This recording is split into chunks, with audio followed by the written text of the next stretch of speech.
الحمدللہ نحمدہ ونصلی علی رسولہ الکریم۔ آج انشاءاللہ ہم 17واں اور 18واں پارہ پڑھیں گے، اس کی منتخب آیات۔ 17ویں پارے کی جو پہلی صورت ہے سورہ انبیاء ہے۔ اس میں اللہ تعالیٰ نے فرمایا کہ ہم نے جتنے بھی پیغمبر بھیجے ہیں مرد ہی بھیجے ہیں، کیونکہ مشرکین یہ کہتے تھے کہ یہ پیغمبر کھاتے پیتے کیوں ہیں، یہ نکاح بھی کرتے ہیں، یہ بازاروں میں خریداری بھی کرتے ہیں۔ یعنی ان کا کانسیپٹ یہ تھا کہ کوئی عجیب و غریب مخلوق ہونی چاہیے، جیسے آج کل ہمارے ہاں بزرگوں کا ایک عجیب سا کانسیپٹ بن گیا ہے کہ بزرگ کوئی خلائی مخلوق ہوتا ہے جو نارمل لائف گزار رہا ہو، اسے لوگ بزرگ ماننے کے لیے تیار نہیں ہوتے۔ کوئی بزرگ ہوں جو آلو پیاز ٹماٹر خود خریدتے ہوں، انڈے گھر کے لیے لے کر آ رہے ہوں، ٹھیک ہے نا، تو لوگ ان کو بزرگ مانتے ہیں، کہتے ہیں تو بزرگ ہی نہیں ہو سکتے۔ تو جو بیچارہ ٹماٹر بیچ رہا ہوگا وہ پھر بزرگ کیسے بن سکتا ہے؟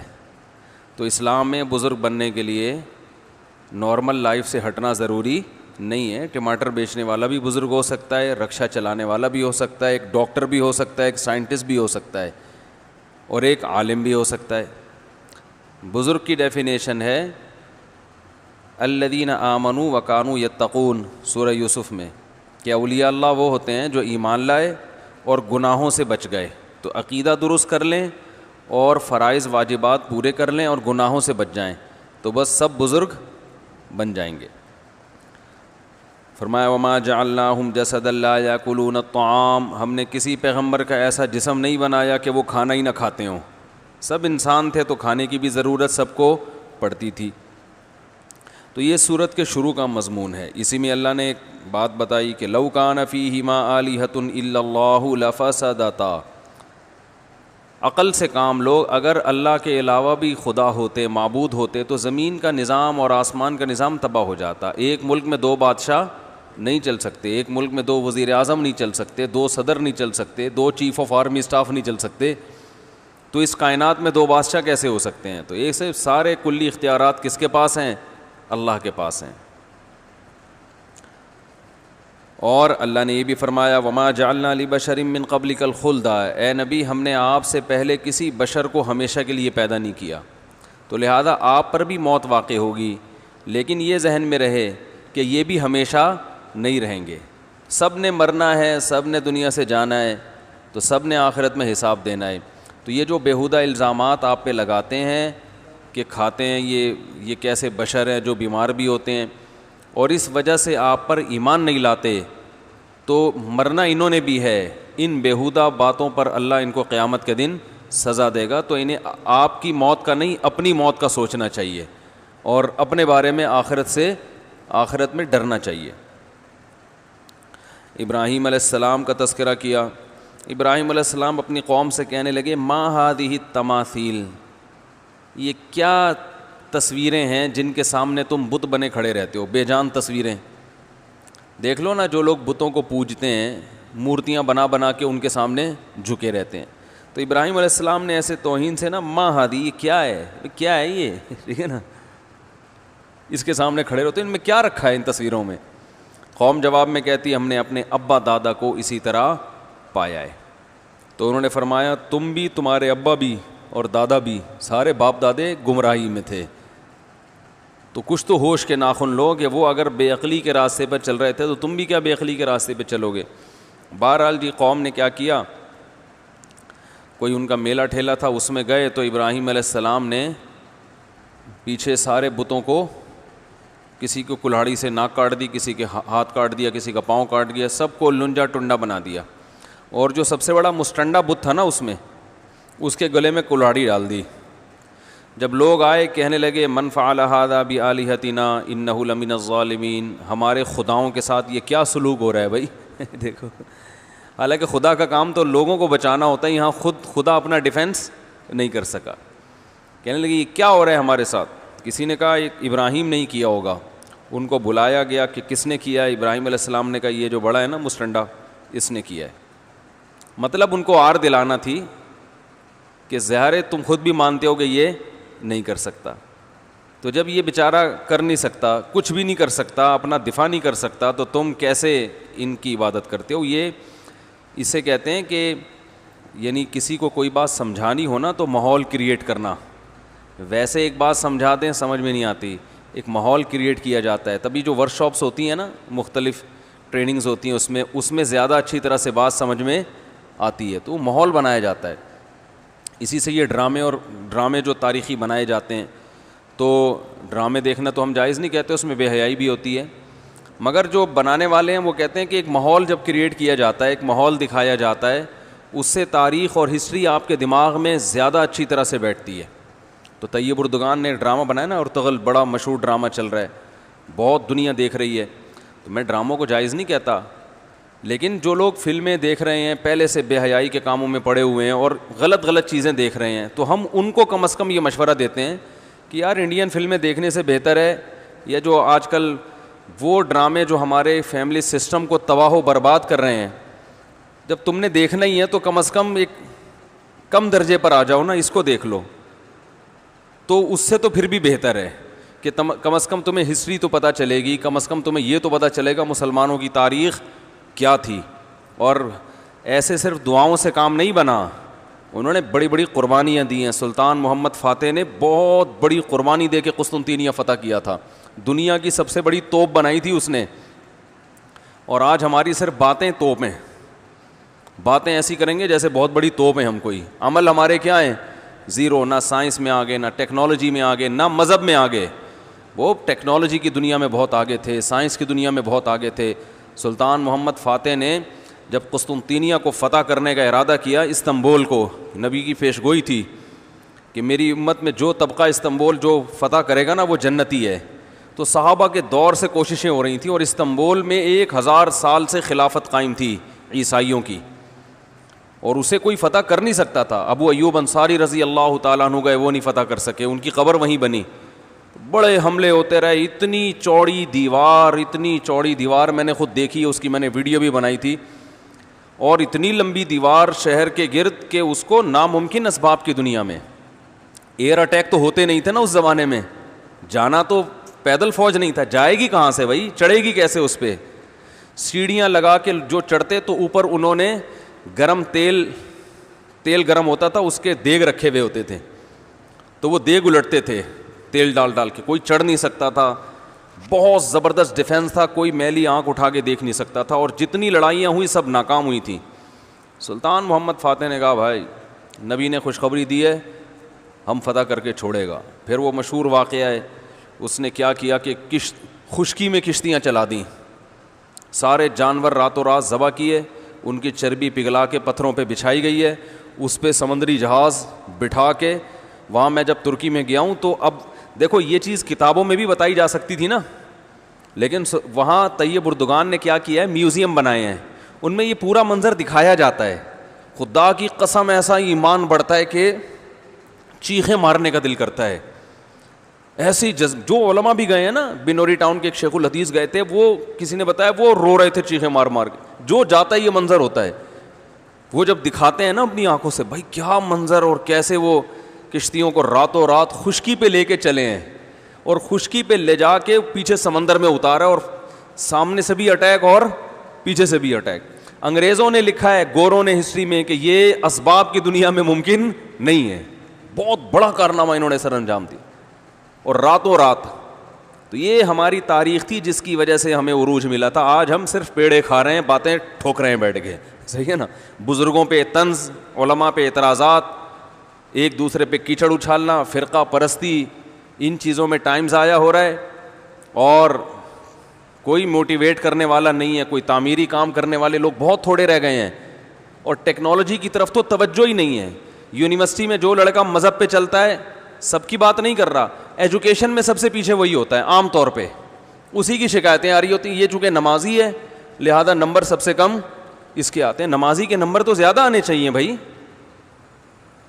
جو تبلیغ میں وقت لگاتا ہے اس کو تو ایجوکیشن میں زیادہ آگے ہونا چاہیے. یہ تو ہمارے مذہب کا حصہ ہے. صحابہ کرام نے جو ملکوں کے ملک فتح کیے, اور جو ہمارے تاریخ میں فاتحین ملتے ہیں, سب سے پہلا بحری بیڑا حضرت معاویہ نے بنایا ہے. سمندر پہ سب سے بڑی فوج جو اس وقت اتاری ہے, وہ کس نے اتاری ہے؟ حضرت معاویہ رضی اللہ تعالیٰ عنہ نے. اور نبی نے پیش گوئیاں سنا دی تھی پہلے کہ سمندر کی لڑائی ہوگی, اس میں جو شہید ہوگا اسے میں جنت کی خوشخبری دیتا ہوں. اور آپ صلی اللہ علیہ وسلم نے سمندر میں شہید ہونے والے کو زیادہ بڑا شہادت کا درجہ عطا فرمایا. میں نے تو سمندری لڑائی کے فضائل پر احادیث جمع کی تھیں, ایک میرا بیان ٹوٹلی اسی پر ہوا تھا کہ سمندری لڑائی کتنی اہم ہے. نبی کو معلوم تھا میری امت سمندروں پہ بھی چلے گی. سمندر پہ چلنا ٹیکنالوجی کے بغیر ممکن ہے کیا؟ پھٹے لگا کے بیٹھ جاؤ گے اس پہ کہ ملاحوں کو بلاؤ گے یار تم مچھلیاں پکڑتے ہو, دو چار پھٹے یہاں بھی, او بھائی لڑنا ہے اس پہ تو سامنے والا بھی لڑے گا. تو نبی صلی اللہ علیہ وسلم نے فرمایا جو سمندری لڑائی ہے, جو شخص سمندر میں جہاد کرے گا اس کے جو چکر آئیں گے نا اس پہ بھی اللہ اس کو اجر دے گا. بڑی خوشخبری ہیں اس کے گناہوں کی معافی کی, کیونکہ آپ کو پتا تھا کہ امت جب تک سمندر پہ کو فتح نہیں کرے گی اور سمندر پہ سفر نہیں کرے گی یہ اس دنیا پہ حکومت نہیں کر سکتی. تو حضرت معاویہ نے جو پہلا بیڑا بنایا اس کے امیر کو امیر البحر کہتے تھے. بحر کہتے ہیں سمندر. یہ امیر البحر کی ٹرم یہ انگلش میں منتقل ہوئی ہے جس کو ایڈمرل کہا جاتا ہے. بہت ساری فوجی اصطلاحات اور سائنسی اصطلاحات عربی سے انگلش میں ٹرانسفر ہوئی ہیں, عربی سے انگلش میں گئی ہیں. آج میڈیکل سائنس میں بہت سے الفاظ ایسے ہیں جو عربی سے انگلش, مسلمان سائنسدانوں کے تھے وہ, لیکن اب دیکھو حال کیا بنا دیا. ایک نمبر کے سست نمازیوں کی حالت تو دیکھ لو جا کے. سب سے سست ترین جو ہوگا وہ دیندار بنا ہوا ہوگا. سب کی بات نہیں کر رہا, ڈاکٹروں میں ہم نے بڑے اچھے اچھے دیندار دیکھے ہیں, سائنسدانوں میں, ایٹمی سائنسدانوں میں تو دیندار زیادہ ہیں الحمدللہ, لیکن میجورٹی کی بات کر رہا ہوں کہ پتہ نہیں ہمارے ذہن میں یہ کچھ ایسا کسی نے, شیطان نے بات ڈال دی ہے کہ ہم نے صرف جو ہے ایک طرف کو فوکس کیا ہوا ہے, دوسری طرف کو ہم نے بالکل نظر انداز کر دیا ہے. تو بھائی جس طرح سے دین کی تعلیم انتہائی ضروری ہے, اس کی کوئی اس کی اہمیت کی کمی کا انکار نہیں کر سکتا. انگریز جو تباہ ہو گئے نا, فیملی سسٹم تباہ ہو گیا, زنا معاشرے میں پھیل گیا, والدین اولڈ ہوم میں, وہ وجہ کیا؟ مذہب نہیں ہے نا, مذہبی تعلیم نہیں ہے. لیکن ہم جو معاشی لحاظ سے تباہ ہو گئے اور ترقی میں پیچھے رہ گئے, وجہ کیا ہے؟ مادے پہ محنت نہیں کی ہے. تو دونوں محنتیں ضروری ہیں. داؤد علیہ السلام کو روحانی ترقی بھی ملی اور اللہ نے آپ کے ہاتھ میں لوہا بھی پگھلایا. کیوں پگھلایا؟ تاکہ لڑیں, کیونکہ صرف نمازوں سے لڑائی ممکن نہیں ہے. ذکر کرتے تھے نا داؤد علیہ السلام, چاروں طرف سے پرندے جمع ہو جاتے تھے, ایسی خوبصورت آواز میں تلاوت کرتے تھے, ذکر کرتے تھے. وَالطَّيْرَ مَحْشُورَةً كُلٌّ لَهُ أَوَّابٌ, قرآن کہہ رہے پرندے, اور یا جبالُ أَوِّبِي مَعَهُ وَالطَّيْرُ, جب اللہ کا ذکر کر رہے ہیں پہاڑوں سے بھی لا الہ الا اللہ کی آوازیں آتی. یہ ذکر تھا, لڑنے کے لیے یہ نہیں ہے کہ اے داؤد ہم نے آپ کو ذکر بھی دیا اور آپ جو ہے روزے بھی رکھتے ہیں اور تہجد بھی پڑھتے ہیں, لہذا اب آپ کو تو اسلحہ بنانے کی ضرورت نہیں ہے, ویسے ہی فتح ہو جائے گی ایمان کی طاقت سے. نا نا نا نا نا, زرہیں بناؤ, قدر فی السرد, صحیح ہے نا, کڑیاں بناؤ, فوج تیار کرو, لڑائی کے لیے اصول بولتے کیوں نہیں بھائی, کچھ اور ہیں. تو دونوں چیزیں نہیں ہیں. داؤد علیہ السلام, سلیمان علیہ السلام کے گھوڑے بھی تو تھے, انہیں کیا ضرورت تھی گھوڑوں کی بھائی؟ کہتے میں اللہ کا اتنا عبادت گزار ہوں, میں اسباب اور وسائل کیوں, میں مصلی بچھاؤں گا, دعا مانگوں گا, ملک فتح ہو جائے گا. او بھائی گھوڑے رکھے ہوئے ہیں, صحیح ہے نا, ان کو پیار کرتے تھے گھوڑوں کو, کیونکہ اس زمانے میں گھوڑا اور ٹینک برابر تھے, بلکہ ہوائی جہاز تھا گھوڑا اس زمانے میں, تو جنگیں گھوڑوں کے بغیر نہیں ہوتی تھی, گھوڑے تیار کیے ہوئے ہیں. تو لڑے ہیں وہ لوگ اور اسباب اور وسائل اختیار کیے ہیں. آج ہم پیڑے کھانے والی باتیں کرتے ہیں اور پیڑے کھا رہے ہیں بیٹھ کے, اور سمجھتے ہیں کہ بس یہ قرآن خوانیوں سے اور آیت کریمہ سے مسائل کیا ہو جائیں گے حل. تو یہ بھی ضروری ہے بھائی, وہ بھی ضروری ہے. تو میں بتا رہا تھا کہ وہ جو ڈرامے کی بات کر رہا تھا, تو ماحول بنانا پڑتا ہے نا. تو طیب اردگان نے کیا کیا کہ کیونکہ جو لبرل لوگ ہیں وہ ایسے ڈرامے, ایسی فلمیں بنا کے نا نوجوان نسل کا دماغ خراب کر دیا انہوں نے. اتنا دیکھو, اب محمد بن قاسم کو بھی لوگوں نے ڈاکو کہنا شروع کر دیا ہے, معاذ اللہ. وہ شخص جو سندھ میں اسلام لانے کا ذریعہ بنا, اگر وہ ڈاکو تھا تو اس سندھ میں اسلام کون لے کر آیا؟ انگریز کہے گا تمہارے تو اسلام, جو بر صغیر میں اسلام آیا سندھ کے راستے سے, سندھ کو تبھی باب الاسلام کہا جاتا ہے نا. بر صغیر میں اسلام کہاں سے آیا ہے؟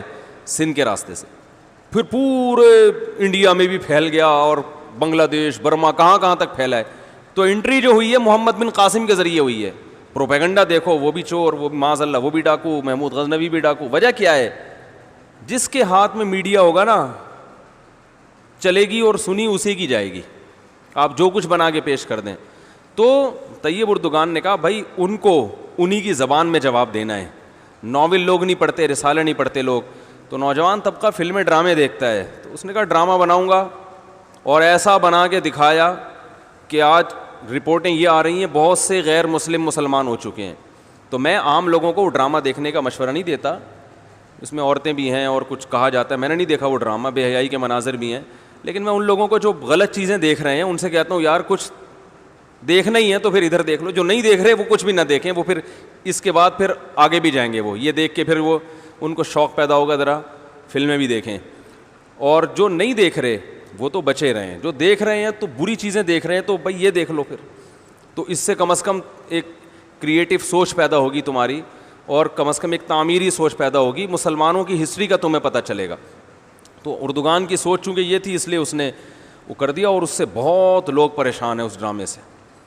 یعنی اس سے جو اسلام دشمن قوتیں پوری دنیا میں پابندی لگانے کی کوشش میں لگی ہوئی ہیں. ابن تیمیہ رحمہ اللہ کا قول ہے نا, تمہیں باطل کی پہچان نہ ہو نا کہ حق کیا ہے اور باطل کیا ہے, تو دیکھ لو باطل کے تیروں کا رخ کس طرف ہے. سارے باطل جس کے پیچھے پڑے ہوئے ہو نا, سمجھ لو یہ کیا ہے, حق ہے, تو ان کو پتہ ہے اس کا اثر کیا پڑ رہا ہے. تو ماحول جو کریٹ کیا جاتا ہے, ماحول ایک قائم کیا جاتا ہے, اس سے جو لیسن ملتا ہے وہ ویسے زبانی سمجھانے سے نہیں ملتا. تو ابراہیم علیہ السلام سمجھاتے رہے, باز آ جاؤ, قوم باز نہیں آئی. تو ابراہیم علیہ السلام نے ایک ماحول کریٹ کیا, بتوں کو مستنڈا بنا کے کاٹ پیٹ کے. وہ بڑا والا جو بت تھا نا, سب سے بڑا مستنڈا نہیں بنایا, ٹنڈا بنایا. بڑا والا تو پہلے سے مستنڈا تھا, اس مستنڈا پتہ ہے کسے کہتے ہیں؟ ٹھیک. اب یہ کراچی کی لغت ہے, پتہ نہیں باہر والے سمجھتے نہیں سمجھتے. ایک صاحب نے مجھے کہا یہ ہٹو بچوں کسے کہتے ہیں, بار بار پوچھ رہے تھے. اور میں نے کہا بچوں کا معنی بچوں, ہٹو کا معنی ہٹو. تو کہنا تو بچوں ہٹو کہاں, بچے تو ہیں نہیں جو آپ ان کو ہٹا رہے تھے وہاں.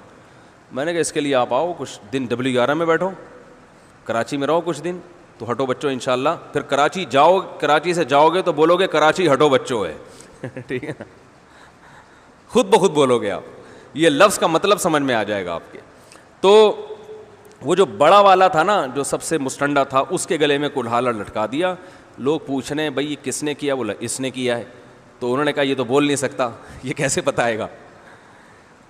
تو جب انہوں نے خود کہا کہ یہ تو لقد علمت ما هؤلاء ينطقون, اے ابراہیم تجھے پتہ یہ بول نہیں سکتے, اب موقع مل گیا. ارے افل لکم, تم تباہ ہو جاؤ, برباد ہو جاؤ. جو کمبخت بول نہیں سکتا, اپنی صفائی میں ایک لفظ نہیں بیان کر سکتا, اپنا دفاع نہیں کر سکتا, تم اس کو پوجتے ہو. تو قرآن کہہ رہا ہے اس موقع پر ان کو شرمندگی ہوئی, اس موقع پر جو ہے نا ایک دم ان کو احساس ہوا فرجعوا الی انفسہم قالوا انکم انتم الظالمون, تم تو بڑے ہی ظالم ہو, اپنے آپ کو کہنے لگے. یہ کیا ہے؟ اب یہ خالی نصیحت نہیں, ایک ماحول بنا کے نصیحت کی جا رہی ہے. فوراً کہنے لگے بھائی یہ تو بڑے ہی نالائق ہیں ہم لوگ, لیکن پھر وہی ڈھیٹ پن, پھر فوراً کہنے لگے کہ لقد علمت ما هؤلاء ينطقون افل لکم ولما قالوا حرقوه وانصروا آلہتکم, کہنے لگے اس کو جلاؤ ابراہیم کو, یہ تو بتوں کو مارنے پیٹنے پر آ گیا ہے. اور وانصروا آلہتکم, اپنے خداؤں کی حفاظت کرو. خدا کا کام ہے آپ کی حفاظت کرنا, یا آپ کا کام ہے خدا کی حفاظت کرنا ہے؟ بھائی خدا کا کام ہے نا, تو خود الٹی حمقانہ باتیں کر رہے ہیں. تو یہ ہوتا ہے ماحول کریٹ کر کے خود زبان سے کہلوائے جاتے. اس لیے ہم نے اپنے بزرگوں سے سنا ہے کہ بچوں کو صرف سخاوت بتاؤ نہیں, اپنی اولاد کو سخاوت سکھاؤ. ان کے سامنے دوسروں کو پیسے دیا کرو. باپ کو چاہیے اپنے بچوں کے سامنے اپنی بہنوں پہ خرچ کرے. اس سے آپ کا بیٹا یہ سیکھے گا کہ جب میں بڑا ہو جاؤں گا تو مجھے بھی اپنی بہنوں کا خیال, بولنے پر کوئی پابندی لگی رکھنا پڑے گا نا. تو دیکھو باپ چاہتا ہے نا کہ میرے مرنے کے بعد میرے بیٹے میری بیٹیوں کا خیال رکھیں, چاہتا ہے نا. تو بس وہ خالی پیلی کی نصیحتیں معذرت کے ساتھ پھینک رہا ہوتا ہے, کہنا تو نہیں چاہیے ابا کے لیے ایسا لفظ, لیکن بچے یہ سمجھ رہے ہوتے ہیں خالی پیلی کی نصیحتیں. بیٹا دیکھو میں مر جاؤں تو میری بیٹیوں کا خیال کرنا, بیٹا دیکھو میں مر جاؤں تو میری بیٹیوں کا خیال رکھنا. بیٹا دیکھو تمہاری بہنیں بھی ہیں, یہ بہنیں ہیں تمہاری, ان کا بھی خیال کرنا. بیٹا یہ چھوٹا والا بھائی ہے, یہ بالکل میرے بعد یتیم ہو جائے گا, بڑے کو سمجھایا جاتا ہے, اس کا بھی خیال کرنا. اچھی بات ہے, اتنا کافی نہیں ہے, ماحول بنانا پڑے گا, ماحول خیال کر کے دکھائیں. ہمارے ایک جاننے والے تھے, وہ ایک ایسی قوم سے تھے جن کی کنجوسی مشہور ہے, ان پہ کنجوسی پہ لطیفے بنتے ہیں. میں نے دیکھا وہ آدمی بڑا سخی ہے, رشتہ داروں پہ بہت خرچ کر رہا ہے. میں نے کہا آپ کی کاسٹ کیا؟ انہوں نے کہا فلاں.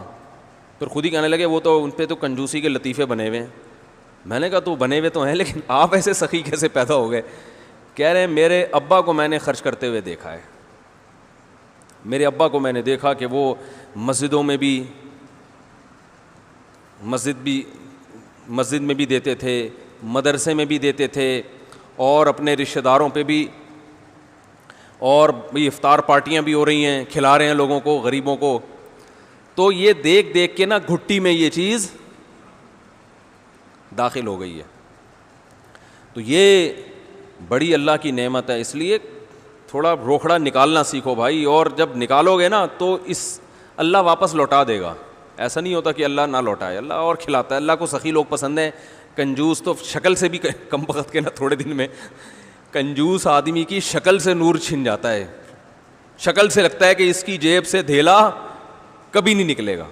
تو سخی آدمی کی شکل پہ اللہ رونق دے دیتے ہیں اور لوٹا دیتے ہیں اللہ تعالیٰ, کیونکہ اللہ سخی ہے. دیکھو اللہ کو دینا ہے اپنی مخلوق کو, تو اللہ کی عادت ہے کہ جیسے پانی ہر گھر میں نہیں پہنچتا, کنویں میں آتا ہے سارا پانی, وہاں سے نکال کے لے جاؤ, تو جتنا نکالتے رہو گے آتا رہے گا. نکالنا بند کر دو گے اور کنواں کنجوسی کرے کہ میں ڈول نہیں نکالنے دوں گا, میں تو 6 فٹ رہ گیا ہوں خالی پانی مجھ میں, تو 6 فٹ پانی میں اگر وہ کیلکولیشن کرے کہ 6 فٹ پانی میں اتنے گیلن نکال لیے تو ہم تو سوکھ گئے, تو یہ کیلکولیشن تو ٹھیک ہوگی مگر نتیجہ اس کا غلط ہی نکلے گا. او بھائی کیلکولیشن مت کر, تو نکالنے دے, جتنا نکالے گا زمین کے سوتوں سے خود بخود بھر جائے گا, بلکہ اور پانی کی روانی ہوگی, صاف آئے گا پانی یہاں پہ. تو اللہ تعالیٰ نے بھی انسانوں کو جو دولت دی ہے تو کنواں بنایا ہے کہ سب کی جیب میں پیسے نہیں ہوں گے, کچھ کی جیب میں براہ راست دوں گا اور کچھ کو حکم دوں گا کہ ادھر خرچ کرو. تو اگر یہ خرچ کرتے رہیں گے تو یہ کنواں ہے جس میں پانی کے, جیسے کنویں میں پانی کے راستے کھلتے ہیں, تو تمہاری طرف بھی رزق کے دروازے کھولتے چلا جاؤں گا, وہ کھلتے چلے جائیں گے اور آتا چلا جائے گا اور تم بانٹتے چلے جاؤ. اور اگر سانپ بن کے بیٹھ گیا تو جیسے کنویں کا پانی سڑ جاتا ہے تھوڑے دنوں میں کھڑے کھڑے اور بالآخر بند ہو جاتا ہے, تو یہاں بھی ایسا ہی ہے. لیکن لوگوں کو اس سے کوئی غرض نہیں کرے, بند ہو جائے, سڑ جائے, پینٹ میں پیسے رکھے رکھے سڑ جائیں, کورونا آ جائے اس میں, ٹھیک ہے نا, خرچ نہیں کرنا ہم نے. تو یہ بڑی مصیبت کی چیز ہے. تو ماحول بنانا پڑتا ہے, اس سے ہمیں یہ سبق ملا. اس میں پھر داؤد اور سلیمان علیہ السلام کے واقعات ہیں, بہت زبردست پارہ ہے, لیکن ہم نے چونکہ 2 پارے مکمل کرنے ہیں کیونکہ ہم پیچھے جا رہے ہیں نا, رمضان کی راتیں آگے جا رہی ہیں, ہماری ابھی تک تفسیر پیچھے جا رہی ہے. اسی میں اللہ تعالیٰ نے سورہ حج کا تذکرہ کیا جس میں قیامت کی ہولناکیوں کا تذکرہ کیا ہے, اور اللہ نے حج کا تذکرہ کیا ہے, اور لوگوں کی ایک شکایت بھی کی ہے, من یعبد اللہ علی حرف. کچھ لوگ دین پر چلتے ہیں کنارے کنارے, پنجابی میں نیڑے نیڑے کہتے ہیں, اس کو کیا کہتے ہیں؟ کہتے ہیں نا نیڑے نیڑے ہو جاؤ, میرا خیال نیڑے قریب ہونے کو کہتے ہیں. اچھا قریب, کنارے کنارے کو کیا کہتے ہیں؟ آپ کو آتی ہے پنجابی زبان؟ کنارے کنارے سائڈ پہ. کچھ چیزیں پنجابی زبان میں اچھی لگتی ہیں, وہ اردو میں مزہ نہیں آتا. اب جیسے کوئی قریب نہ آ رہا ہو نا تو ذرا نیڑے نیڑے ہو جاؤ تو ذرا اچھا سا لگتا ہے, وہ نہیں بھی ہو رہا ہوگا تو ہو جائے گا وہ, ٹھیک ہے نا. تو پنجاب میں ہم تھے تو وہاں لکھا ہوا تھا الیکشن میں اے کی رولہ پی گیا تے چودھری سٹا لے گیا. الیکشن جیت گئے تھے کوئی چودھری صاحب, تو کسی نے لکھا ہوا تھا اے کی رولہ پی گیا چودھری سٹا لے گیا. تو ابھی اردو میں لکھتے تو مزہ آتا, یہ کیا مصیبت ہو گئی ہے کہ چودھری صاحب الیکشن جیت گئے, مزہ آتا. تو وہ مزہ اسی میں آ رہا تھا, اے کی رولہ پی گیا چودھری سٹا لے گیا. تو ہر زبان کا اپنا ایک حسن ہوتا ہے نا, ہر چیز ہر زبان میں اچھی نہیں لگتی. اچھا بھائی, من یعبد اللہ علی حرف, اللہ فرماتے ہیں کچھ لوگ اللہ کی عبادت کرتے ہیں کنارے کنارے پہ کھڑے ہو کے. اگر ان کو اسلام پہ چلنے میں فائدہ پہنچ رہا ہے تو چلتے رہیں گے, اسلام پہ چلنے میں نقصان ہو رہا ہے تو سائڈ پہ ہو گئے. جیسے آپ کنارے کنارے پہ چلتے ہیں نا, روڈ کے کنارے کیوں چلتے ہیں بھائی؟ آگے سے گاڑی آئی تو ادھر ہو جائیں گے, نہیں آئی تو ادھر روڈ کے کنارے پہ ہی چل لیں گے. تو وہ آپشن رکھتے ہیں. تو اللہ فرماتے ہیں اسلام آپشنل نہیں ہے کہ فائدہ ہو رہا ہے تو اسلام پہ چلنا ہے, فائدہ نہیں ہو رہا تو اسلام کو چھوڑ دینا ہے. آپ کی خواہشات کے مطابق اسلام احکام دے تو بھی چلنا ہے, اسلام آپ کی خواہشات کے اگینسٹ جا رہا ہے تو بھی چلنا ہے. تو بہت سی چیزوں میں اسلام ہماری خواہشات کے اگینسٹ جا رہا ہوتا ہے, لیکن ہم نے چلنا ہے اس پہ. اور الحمدللہ بہت سے لوگ چلتے ہیں. خاتون کا فون آیا امریکہ سے کہ میرے شوہر کا انتقال ہو گیا اور والدہ اس وقت زندہ تھیں. اب شوہر کے انتقال کے بعد والدہ کا بھی انتقال ہوا, یعنی شوہر کی والدہ کا. تو شوہر کی والدہ کی بہت ساری وراثت ہے اور میرے دیور بھی زندہ ہیں, تو کیا میرے بچوں کا اس وراثت میں حصہ ہوگا؟ وہ کیس کرنے جا رہی تھیں کہ بھائی میرے میاں کا حصہ کس کو ملے گا, مجھے اور میرے بچوں کو. تو وہ کیس کر رہی تھی. پاکستان کے قانون میں ہے کہ پوتے کو وراثت ملتی ہے, لیکن اسلام میں نہیں ہے. اسلام میں یہ ہے کہ اگر بیٹے زندہ ہیں تو جس بیٹے کا ماں کی زندگی میں یا باپ کی زندگی میں انتقال ہو گیا اس کی وراثت ختم. جب اس کی ختم تو اس کے بیٹے اور بیوی کی طرف بھی ٹرانسفر نہیں ہوگی. تو میں نے ان سے کہا آپ یہ کیس نہیں کر سکتی. پاکستانی لاء میں تو ہو جائے گا, آپ کو پیسہ مل جائے گا, مگر آپ کے لیے حلال نہیں ہوگا. جج کے کہنے سے بھی آپ کے لیے حلال نہیں ہوگا, کیونکہ اللہ نے وراثت کا قانون بیان کر دیا قرآن میں. اس پوری امت کا اجماع ہے اس قانون کی روشنی میں کہ جب حقیقی بیٹے موجود ہیں تو پھر پوتوں کی طرف وراثت نہیں جائے گی. اور جو بیٹا باپ کی زندگی میں یا ماں کی زندگی میں فوت ہو جاتا ہے یا بیٹی فوت ہو جائے, اس کا حق شریعت میں ساقط ہو جاتا ہے. حق اسی کا ہوتا ہے جو باپ یا ماں کے دنیا سے جانے کے بعد جائے گا, اس کا حصہ رہتا ہے. جو باپ یا ماں کے دنیا سے جانے کے بعد جائے گا اس کا حصہ رہتا ہے, پھر اس کا حصہ مرنے کے بعد اس کے وارثوں میں چلا جاتا ہے. زندگی میں فوت ہو گیا پھر نہیں ملتا. تو فوراً مان گئیں. انہوں نے کہا ٹھیک ہے, اگرچہ وہ امریکہ کے قانون میں یا پاکستان کے قانون میں کیس کر سکتی تھیں لیکن انہوں نے نہیں کی.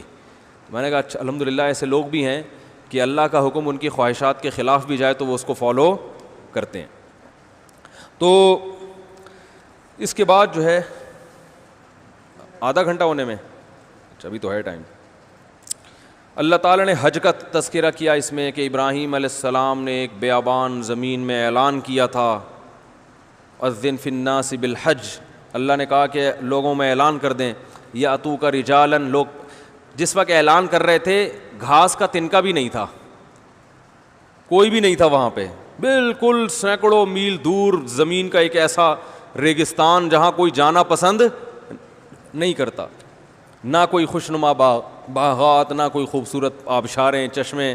اللہ نے کہا ابراہیم اعلان کر دو اور میں آپ کو خوشخبری دے رہا ہوں, ایسا اس گھر کو دیکھنے کے لیے لوگ آئیں گے, یاتوک رجالا, پیدل بھی آئیں گے, وعلی کل ضامر یاتین من کل فج عمیق, اونٹوں پر بھی آئیں گے اور ہر گھاٹی کو طے کر کے آئیں گے.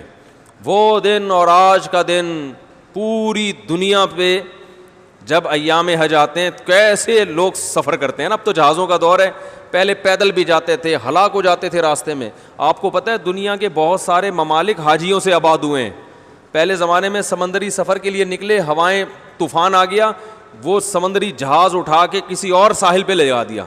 اب اتنی دور زمین پہ جا کے رہ گئے, بس گئے کہ نہ وہاں سے اپنے ملک واپس آ سکتے ہیں, نہ حج کرنے جا سکتے ہیں. تو وہیں ایک نئی نسل آباد ہو گئی, ملک آباد ہو گئے وہاں پہ.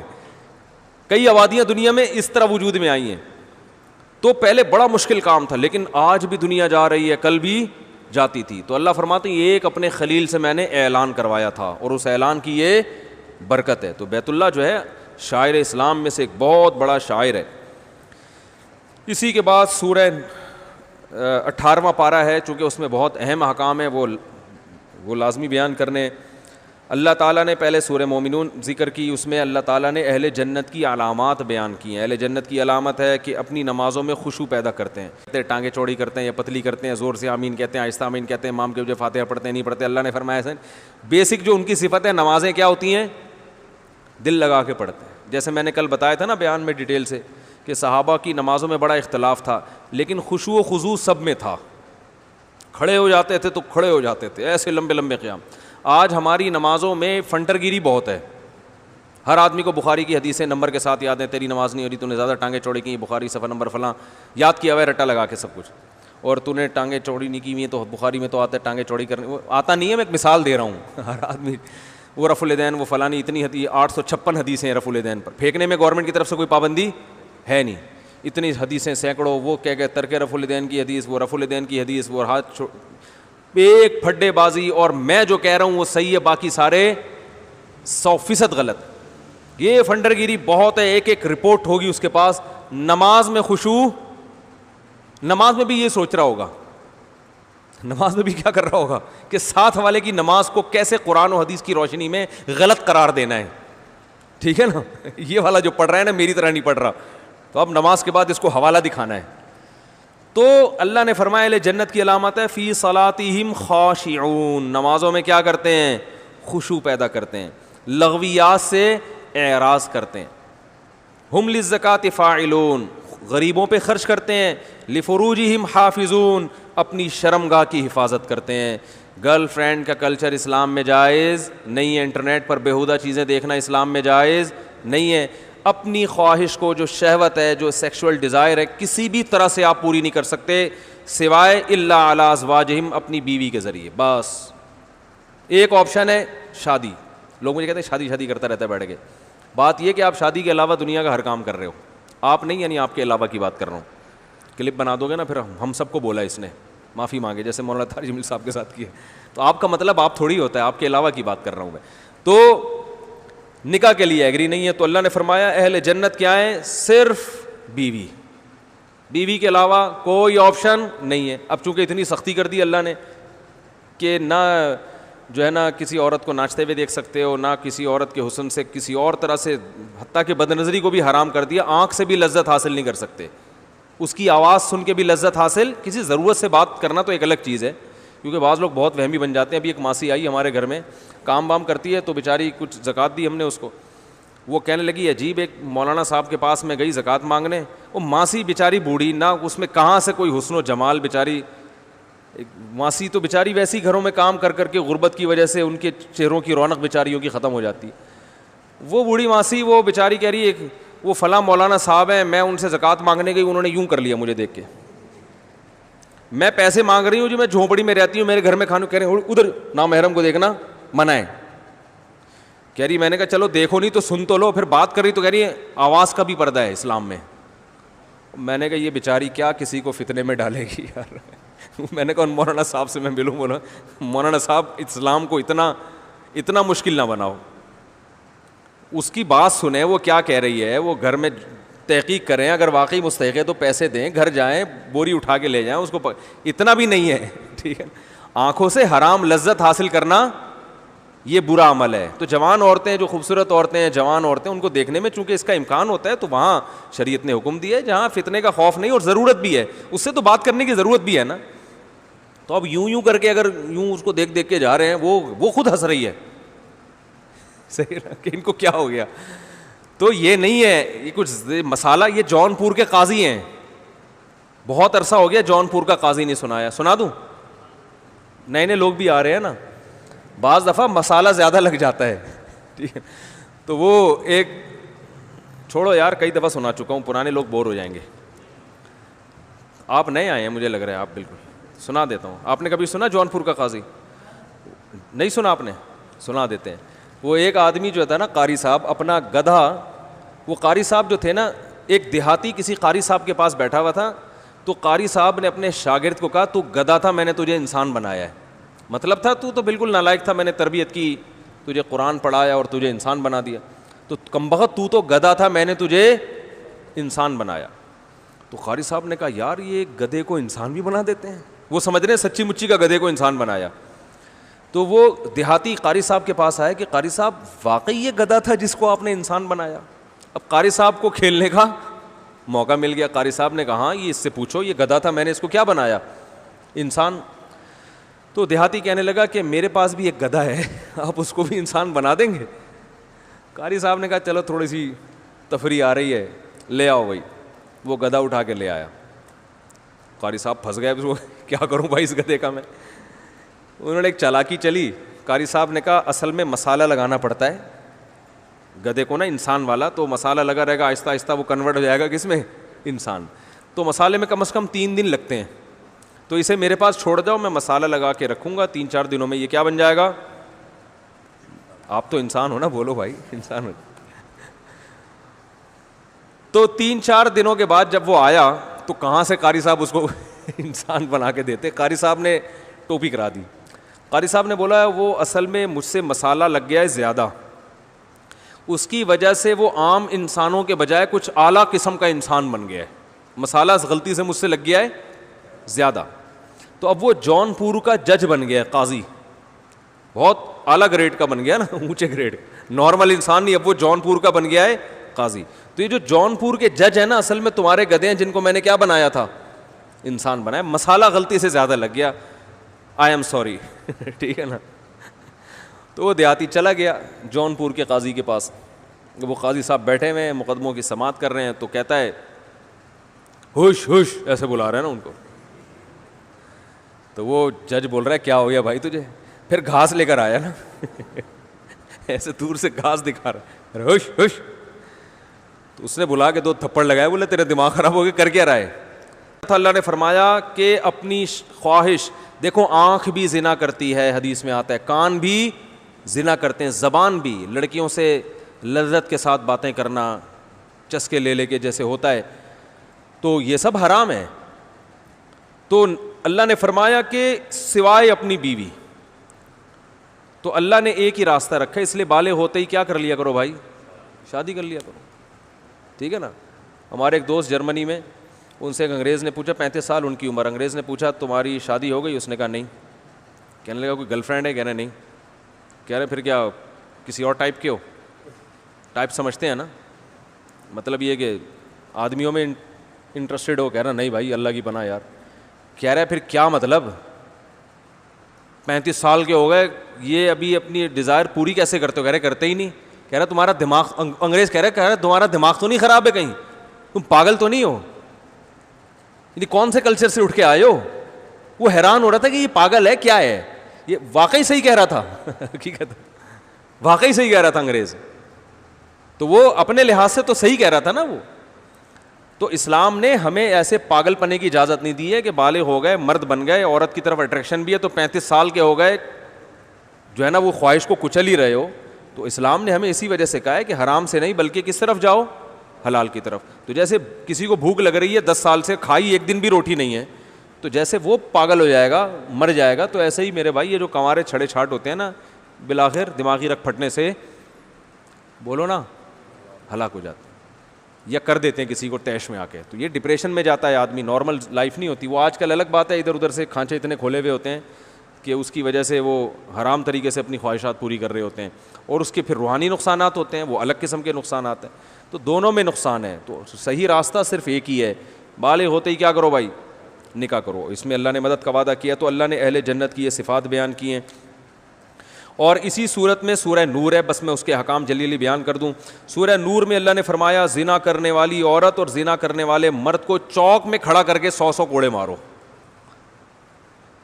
سمجھ رہے ہیں, حضرت مفتی تقی عثمانی صاحب نے بیان کیا تھا نا کہ امام حنیفہ کو وضو کے پانی سے گناہ دھلتے ہوئے نظر آتے ہیں. اس پہ ایک صاحب نے مذاق اڑایا تھا کہ اللہ تو ستار ہے, اللہ تو گناہوں پہ پردہ ڈالتا ہے, تو زانی کو چوک پہ کھڑا کر کے مارنے کا اللہ نے حکم کیوں دیا؟ پردہ ڈالنے کا یہ مطلب نہیں ہے. جب اللہ کی حکمت ہوتی ہے تو اللہ پردہ اٹھا بھی دیتا ہے. تو زانی کے بارے میں حکم دیا کہ چوک پہ کھڑا کر کے بولو نا بھائی 100 کوڑے مارو. اور حدیث میں آتا ہے, متواتر حدیث ہے, کہ شادی شدہ مرد اور عورت اگر زنا کرے تو زمین میں گاڑ کے پتھروں سے مار کے ہلاک کرو.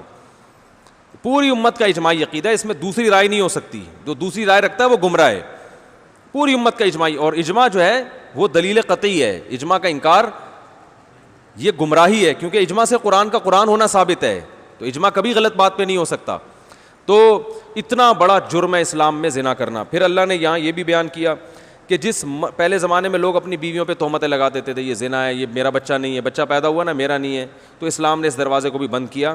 کہ حدیث میں آتا ہے الولد للفراش وللعاہر الحجر, کہ جس کے گھر میں بچہ پیدا ہوگا نا تو بچہ اسی کا ہے بس. اب اس میں یہ شک کہ وہ شکل ان کی وسیم سے مل رہی ہے, پاؤں اس کے ستار سے مل رہے ہیں. وہ ایک آدمی بڑا ایک قوم کا لطیفہ, لیکن قوموں کے لطیفے سنانے سے نقصان ہوتا ہے نا. غیر مسلم قوم ہے لیکن چھوڑو, غیر مسلم کا بھی قوم کا مذاق کیوں اڑائے انسان. بہرحال ایک آدمی تھا, ان کی قوم میں کلچر تھا, ان کی عورتیں پاک دامن نہیں ہوتی تھیں, تو ان کے بچہ پیدا ہوا 10واں, تو فاحشہ عورت تھی, بچہ جب پیدا ہوا 10واں, تو وہ 9 سے بالکل الگ تھا, باقی 9 بچوں سے بالکل الگ تھا. تو بچے کے باپ کو شبہ ہوا کہ پتہ نہیں یہ والا میرا ہے یا نہیں ہے, لیکن بیوی سے پوچھے گا تو ظاہر لڑائی ہوگی. تو مرنے لگا, جس دن موت کا وقت تھا تو بیوی سے کہا کہ اب تو بتا دے یہ کس کا ہے, کیونکہ یہ باقی 9 سے بالکل الگ تھلگ ہے, اب تو میں مر رہا ہوں, تیرا کیا بگاڑ سکتا ہوں. بیوی نے کہا صرف یہی تمہارا ہے, باقی سارے یہ اس لیے 9 سے الگ تھلگ ہے کہ سچی بچی کا تمہارا صرف. بولو بھائی, یہ تو جس کلچر میں یہ ہو, یہ جو گرل فرینڈ بوائے فرینڈ کا کلچر آ رہا ہے نا, اللہ نہ کرے کل یہی ہوگا, اور یہ ہونا شروع ہو گیا ہے. برائی کو بیان کرنا اچھا کام نہیں ہے, اس سے برائی اور پھیلتی ہے, لیکن بعض دفعہ بتانا پڑتا ہے کہ بھائی اس گرل فرینڈ بوائے فرینڈ کے کلچر کو ختم کرو, اس سے بڑی تباہی ہے. میں آپ کو بتاؤں, یہی میرے پاس لوگ آئے ہیں کہ بچہ پیدا ہو رہا ہے, شوہر کو شک ہے کہ پتہ نہیں کس کا ہے یہ اب ہمارے کلچر میں بھی شروع ہو گئی یہ چیزیں, کیونکہ شادی سے پہلے اتنی لڑکی کی بوائے فرینڈ بن چکے ہوتے ہیں کہ مرد کو, اگر مرد میں ذرا سی بھی کوئی کمزوری ہے نا, کوئی عیب ہے, تو مرد کو شبہ ہوتا ہے کہ میری بیگم کہیں کسی اور کے پاس نہ جائے. جن کے یہاں گرل فرینڈ, ہر ایک کا نہیں ہے الحمدللہ, خیر غالب ہے, گرل فرینڈ بوائے فرینڈ کا کلچر جس معاشرے میں ہوتا ہے نا, وہاں یہ سسٹم شروع ہو جاتا ہے. تو بھائی, اور پھر سب فحش فلمیں دیکھ رہے ہیں, سب کا مطلب بہت بڑی تعداد میں دیکھی جا رہی ہیں, تو آپ کیسے یہ کہہ سکتے ہو کہ جو ہے وہ معاشرے میں جو ہے نا وہ بے حیائی نہیں پھیل رہی. تو وہ آہستہ آہستہ میاں بیوی کا اعتماد ختم ہو رہا ہے. پہلے لوگ 3-3 سال گھر سے باہر ہیں, ان کو پتہ ہے بیوی کے بارے میں, اعتماد ہے بھائی, کہیں نہیں جائے گی. عورت کو شوہر پر اعتماد ہے, بھائی 3 سال بھی امریکہ میں رہ کر آئے گا, ہمیں پتہ ہے یہ کہیں اور نہیں جائے گا. لیکن اب میں نہیں کہہ رہا ختم ہوا نہیں ہے, آپ گھروں میں شک کرنے نہ شروع کر دیں, لیکن ہو رہا ہے, کیسز آنا شروع ہو گئے, اچھے اچھے لوگوں کے کیس آ رہے ہیں. ہم تو ہر آدمی اپنے دل کی بات کر لیتا ہے مشورہ لینے کے لیے. اچھے اچھے گھرانوں میں کیس آ رہے ہیں کہ مرد کو اب شبہات ہو رہے ہیں, پتہ نہیں کس کا بچہ ہے یہ.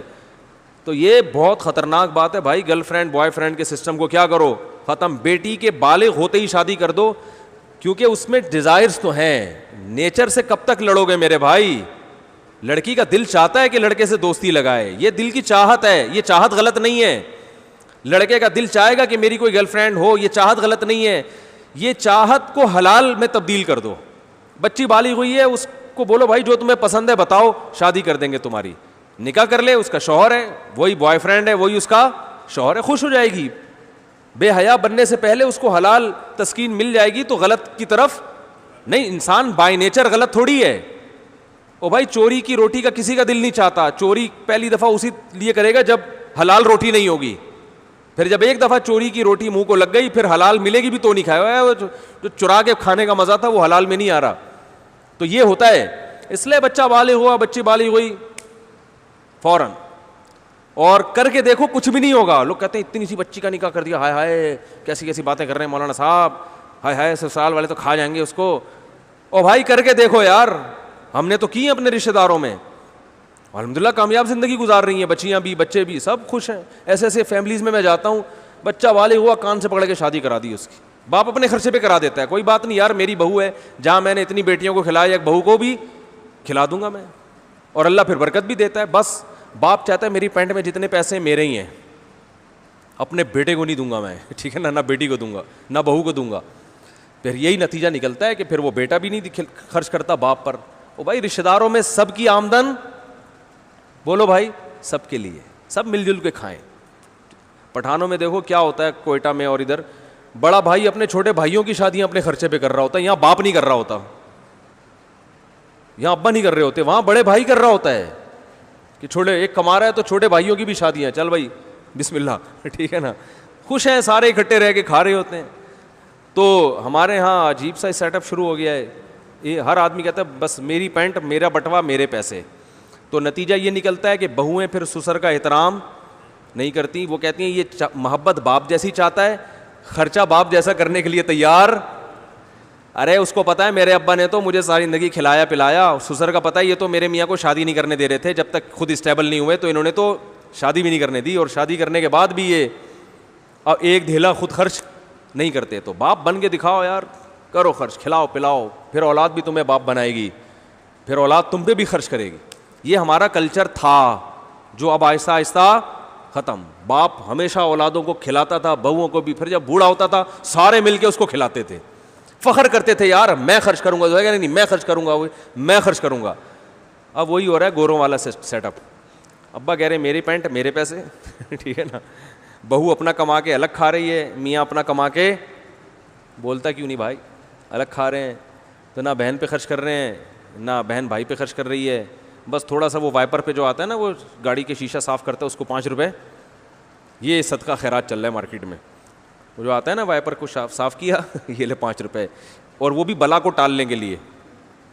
کسی نے بتایا ہوتا ہے بھائی کچھ 5 روپے نکالو بلائیں ٹل جائیں گی, تو 5 روپے میں چڑیلیں تو ٹلنے والی اچھی بات ہے, نہ کرنے سے یہ بھی بہتر ہے, لیکن اس سے بلائیں نہیں ٹلیں گی. سمجھ رہے ہو, نہیں آ رہی سمجھ میں. وہ ایک عورت کسی عامل کے پاس گئی کہ میری فلاں ڈاکٹر سے میری شادی کرا دو. عامل نے کہا 5 لاکھ روپے لگیں گے. اس نے کہا نہیں 500 روپے یہ فیس ہے میری.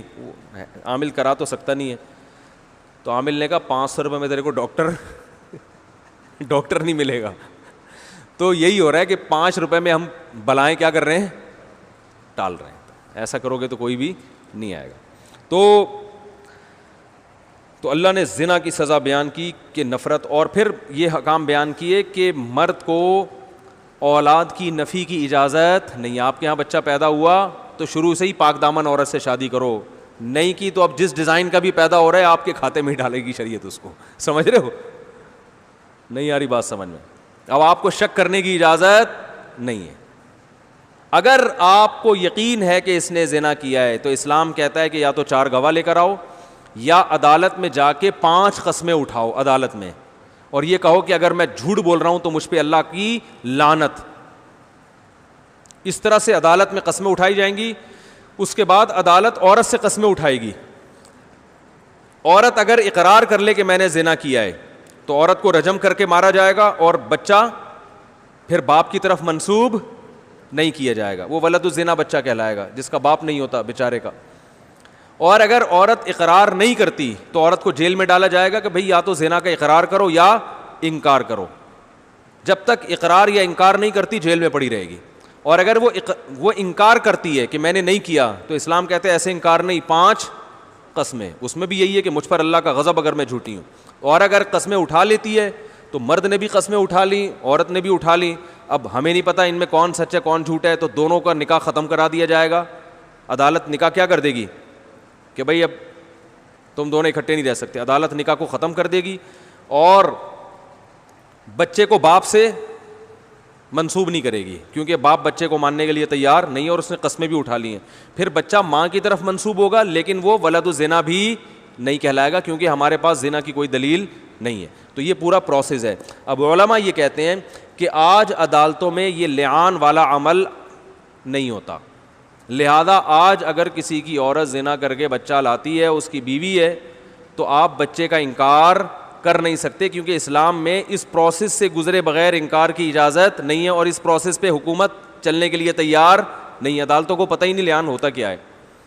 لہذا اب جس ڈیزائن کا بھی ہو, صحیح ہے نا, حتیٰ کہ زنا اپنی آنکھوں سے بھی کسی نے دیکھ لیا کرتے ہوئے, تو وہ بچہ آپ ہی کا مانا جائے گا.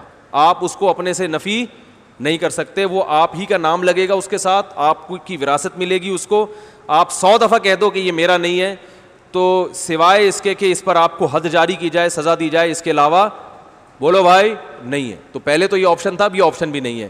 تو اس لیے پہلے سے ہی انسان احتیاط کرے, نکاح جب بھی کرے پاک دامن عورت سے کرے, تاکہ اس قسم کی ٹینشنوں کی نوبت, ارے بول لو نا یار, نہیں آئے.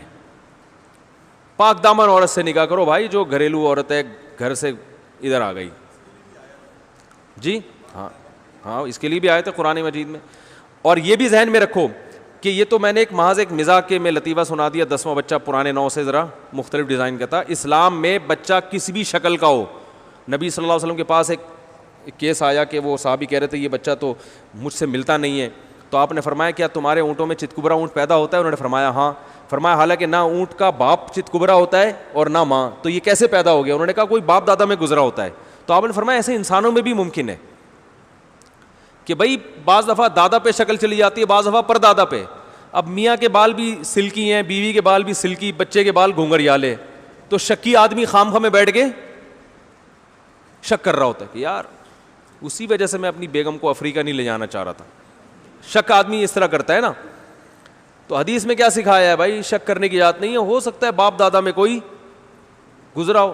تو یہاں کسی بھی شکل کا, دونوں سفید چٹے ہوں اور لڑکا کالا کولا بالکل اندھیرے میں نظر ہی نہیں آ رہا, اتنا بلیک پیدا ہوا ہے, پھر بھی وہ آپ ہی کا ہے. اس معاملے میں شک کرنے کی اجازت بولو بھائی نہیں ہے. لوگ کہتے ہیں ڈی این اے ٹیسٹ سے, اسلام میں ایسے موقع پہ ڈی این اے کی بھی اجازت نہیں ہے. بس میاں بیوی کے پیدا ہوا تو اسلام نے اس کو چھپایا ہے, باپ ہی کا ہے, ڈی این اے کی اجازت نہیں ہے آپ کو.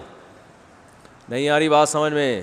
اگر ڈی این اے کی رپورٹ میں آ بھی گیا نا کہ کسی اور کا ہے تو پھر بھی وہ آپ ہی کا ہے. اسلام اکارڈنگ ٹو شریعہ اس کی اجازت نہیں ہے.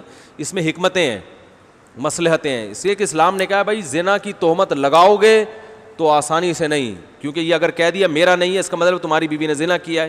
بیوی نے زنا کا مطلب تم اس کو بدکار کہہ رہے ہو, بدکار کہہ رہے ہو تو پھر جاؤ عدالت میں جا کے 5 قسمیں اٹھاؤ. ایسے ہی نہیں کہہ سکتے کسی کو آپ. اور ہمارے یہاں دیکھو بات بات پہ زنا کے الزامات لگتے ہیں کہ نہیں لگتے؟